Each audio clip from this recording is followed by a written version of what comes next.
वाह कलेक्टर साहब, पढ़ लिख कर आप लोग कलेक्टर तो बनते हैं लेकिन काम और कारनामा कर देते हैं अनपढ़ों जैसा, जैसे अशिक्षित हो, अंगूठा छाप हो। अगर इस देश में, इस प्रदेश में न्यायालय जैसी प्रक्रिया ना हो और न्यायालय आप लोगों के लगाम पर नकेल ना कसे तो आप लोग ना जाने क्या क्या गुल खिलाएंगे। आपने तो पूरा गांव का गांव ही किराए में दे दिया और एक ठेकेदार पर आप क्या इतना मेहरबान हो गए कि आपको तीन तीन गांव की वो गरीब जनता नहीं दिखी जिनको लेकर आपको बिठाया गया है, जिनकी जिम्मेदारी आपके सर पर दी गई है कि आप लोग पढ़ लिख कर आईएएस की तैयारी करते हैं। बाकायदा आपको एक जिले की बड़ी जिम्मेदारी दी जाती है।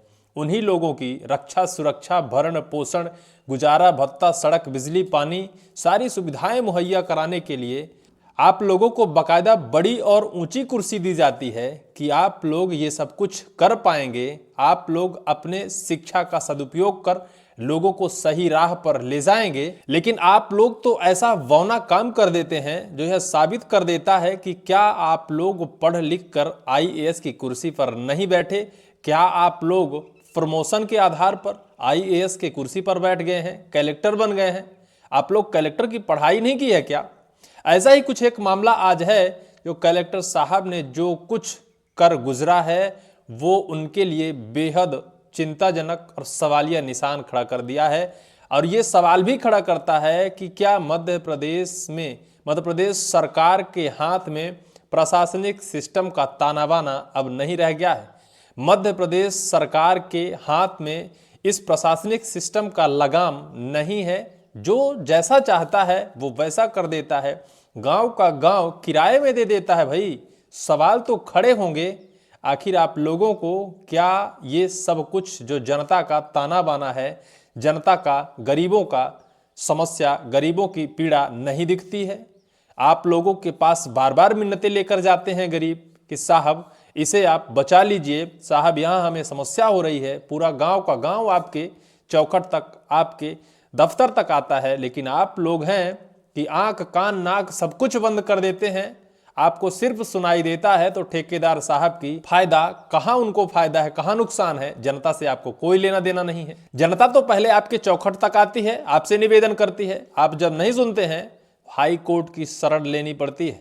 हाई कोर्ट बाकायदा आपके नकेल कसने के लिए आपके ऊपर बड़ा खासा गाज गिरा दी है। लेकिन अब आपको किस तरह से काम करना है हाई कोर्ट ही बताएगा। इस पूरे मामले को हम बताते हैं। दरअसल यह पूरा मामला मध्य प्रदेश के कटनी जिले के बरही तहसील के 3 गांव को जोड़ने वाली एक सड़क से जुड़ा हुआ है। वो सड़क, जिस सड़क से 3 गांव के लोगों की आवाजाही होती है, वो गांव के गरीब जिनके लिए इन कलेक्टर साहब को बिठाया गया है कि कोई परेशान ना करे, कोई समस्या हो तो आप लोग समाधान तत्काल करो। लेकिन उन 3 गांव को जोड़ने वाली एक सड़क, जिस सड़क को इन कलेक्टर साहब ने 300 रुपए वार्षिक किराए में एक ठेकेदार को किराए पर दे दी। कितना महान काम कलेक्टर साहब ने किया है। कलेक्टर साहब को तो शायद अवार्ड पुरस्कार देना चाहिए, उनको तो सम्मानित माननीय राष्ट्रपति महोदया से करवाना चाहिए। आप लोग क्या जनता को कुचलने के लिए बैठे हैं? मामला तब हाईलाइट होता है जब यह पूरा मामला हाई कोर्ट की शरण में जाता है। दुर्भाग्य तो तब हाई कोर्ट के जस्टिस साहब ने भी कलेक्टर साहब को पहले तो फरमान सुनाते हैं कि उस सड़क को खाली करवा दिया जाए। कलेक्टर साहब तब भी अपना आंख कान नाक सब कुछ बंद कर बैठते हैं, उन्हें सुनाई नहीं देता है।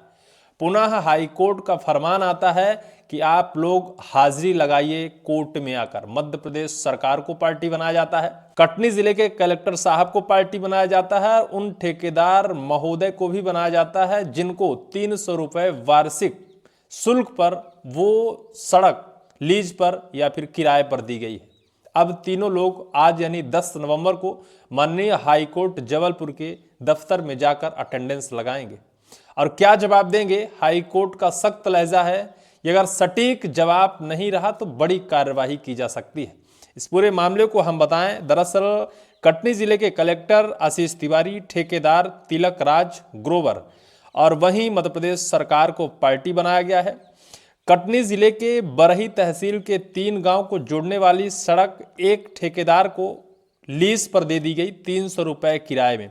वो गांव हैं बरही के करौंदी खुर्द, कन्नौर और बीचपुर गांव, जहां 1 जुलाई 2025 को खनिज विभाग की रिपोर्ट पर ग्राम कन्नौर स्थित खसरा नंबर 861 रकबा 65 हेक्टेयर की जमीन तिलकराज ग्रोवर को 300 रुपए वार्षिक शुल्क यानी वार्षिक किराए पर माननीय कलेक्टर आशीष तिवारी ने दे दी थी, जिसको लेकर वहां के लोगों ने पहले तो कलेक्टर साहब से आवेदन कर निवेदन किया कि उस सड़क को खाली करवा दीजिए, क्योंकि 3 गांव के हजारों लोग उस सड़क से अपने गांव तक जाते हैं। कलेक्टर साहब नहीं सुने, न सुनाई दिया, ना ही उनको शायद इसका एहसास हुआ कि गरीबों की समस्या है, समाधान किया जाना चाहिए। जब नहीं सुने तो याचिकाकर्ता संदीप जायसवाल बाकायदा हाईकोर्ट जबलपुर में जाकर जनहित याचिका दायर कर देते हैं। 16 सितंबर को हाई कोर्ट में याचिका दायर की गई थी। मामले में 27 सितंबर को सुनवाई हुई। कोर्ट ने याचिकाकर्ता से उस जगह की फोटो पेश करने के लिए कहा था जहां से रोड बंद की गई है। 13 अक्टूबर को हुई अगली सुनवाई में कोर्ट ने फोटो को देखते हुए जिला प्रशासन को निर्देश दिए कि रोड खाली करा दी जाए। हालांकि फिर भी प्रशासन ने रोड नहीं खोला। इस पर 4 नवंबर को अवमानना याचिका दायर की गई। हाईकोर्ट के चीफ जस्टिस संदीप सचदेवा और जस्टिस विनय सराफ की डिवीजन बेंच ने सुनवाई किया। याचिकाकर्ता की ओर से वरिष्ठ अधिवक्ता अर्पण जे पवार, अधिवक्ता अक्षत अर्जरिया और चिरंजीवी शर्मा ने कोर्ट को बताया कि जिला प्रशासन ने राजनीतिक दबाव में आकर रोड किराए पर दे दी है।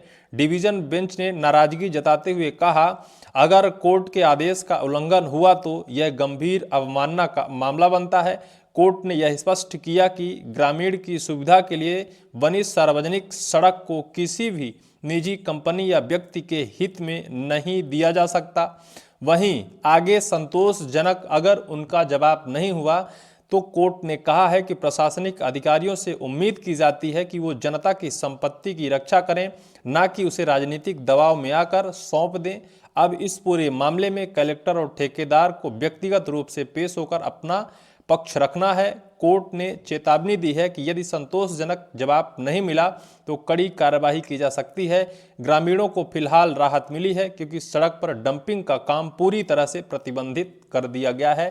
माननीय कोर्ट के आदेश पर वहां जो डंपिंग का काम ठेकेदार को जो लीज पर जो सड़क मिली थी वो डंपिंग का काम टोटल बंद कर दिया गया है। ग्रामीणों को राहत तो मिल गई है, लेकिन कलेक्टर साहब जिस तरह आपने पढ़ लिख कर बड़ी कुर्सी पर बैठ गए हैं, अब आपकी उस कुर्सी पर बड़ा संदेह और बड़ा सवाल खड़ा होता है कि आप पढ़ लिख कर हुए हैं या फिर राजनीतिक संरक्षण में आपको वह कुर्सी प्रदान के रूप में मिली है या फिर ठेकेदार की सेवा करने के लिए आपको वह कुर्सी मिली है। अब यह तो माननीय हाईकोर्ट जबलपुर के 10 नवंबर की उस सुनवाई में ही साफ होगा, क्योंकि आज सुनवाई होनी है और मध्य प्रदेश राज्य सरकार सहित कलेक्टर और ठेकेदार को पार्टी बनाकर नोटिस जारी की गई थी। सबको वहां हाजिर होना है। आज देखना होगा कि क्या माननीय हाईकोर्ट के आदेश और फैसले होते हैं, क्या यह लोग अपने पक्ष में जवाब प्रस्तुत करते हैं, यह तो वक्त पर ही साफ होगा। फिलहाल इस पूरी वीडियो को लेकर आपकी क्या राय है, कमेंट सेक्शन पर कमेंट निश्चित करिएगा।